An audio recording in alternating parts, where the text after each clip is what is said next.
بسم اللہ الرحمن الرحیم۔ السلام علیکم ناظرین۔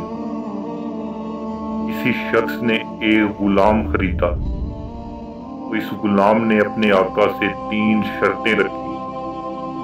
پہلی شرط یہ رکھی کہ جب نماز کا وقت آئے تو آپ مجھے نہ روکیں گے۔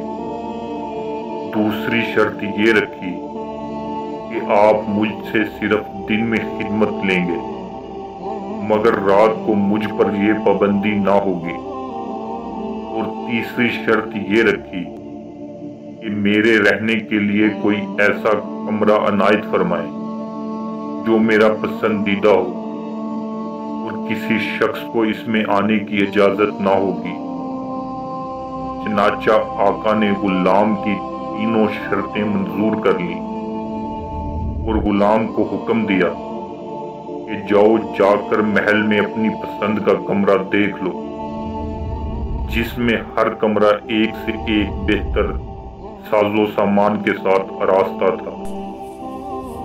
بس غلام نے تمام کمروں کو دیکھ بھال کر اپنے لیے ایک ویران کمرے کا انتخاب کیا۔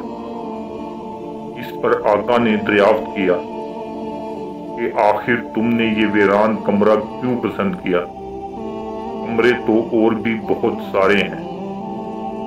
اپنے آقا کی یہ بات سن کر غلام نے جواب دیا کہ میرے آقا، شاید آپ کو معلوم نہیں کہ ویران جگہ اللہ تعالیٰ کے ذکر سے آباد ہو جاتی ہے۔ اس کے بعد اس غلام نے اسی ویران کمرے میں رات کو رہنا شروع کر دیا، اور یہ بات پہلے ہی طے کی تھی کہ رات کو غلام آزاد رہے گا۔ جب غلام کو اپنے پسندیدہ آزاد کمرے میں رہتے ہوئے کچھ عرصہ گزر گیا تو اس کے آقا نے ایک دن رات کو دوستوں کی دعوت کی، اور نصف شب کے بعد جب دوست احباب رخصت ہو گئے تو مالک مکان چہل قدمی کرتا ہوا غلام کے کمرے کی جانب جا نکلا تو وہ کیا دیکھتا ہے کہ ایک نورانی قندیل نے غلام کے کمرے کی خالی چھت کو گھیر رکھا ہے، اور غلام سجدے میں پڑا ہوا اپنے رب سے دعا میں مصروف ہے کہ اے میرے پروردگار، دن کو تو نے میرے آقا کی خدمت میرے ذمے واجب کر دی۔ اگر یہ خدمت میرے ذمے نہ ہوتی تو میں رات دن تیری عبادت میں مشغول رہتا، لہٰذا تو میرا عذر قبول فرما لے۔ اس کا مالک تعجب کے ساتھ صبح صادق تک اس عجیب منظر کو دیکھتا رہا۔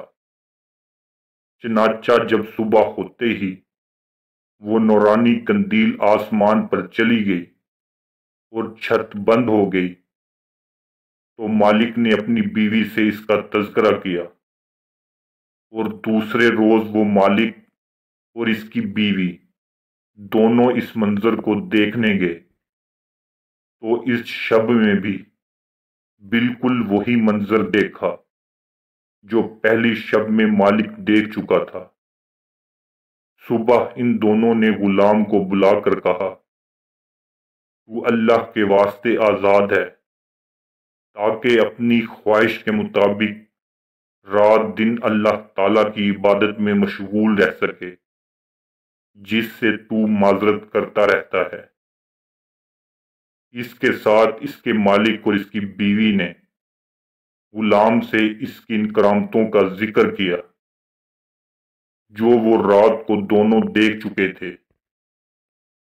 بس جب غلام کو معلوم ہوا کہ ان پر اس کا پردہ فاش ہو چکا ہے تو اس نے اسی وقت دربار الہی میں ہاتھ اٹھا کر دعا کی، اے میرے پروردگار، میں نے تجھ سے دعا کی تھی کہ میرا راز کسی پر نہ کھولیو، مگر اب جب میرا بھید دوسروں پر ظاہر ہو گیا ہے جس کو میں مخفی رکھنا چاہتا تھا، تو مجھ کو اپنے پاس بلا لے۔ چنانچہ اسی وقت اس کی روح پرواز کر گئی اور وہ اپنے خالق حقیقی سے جا ملا۔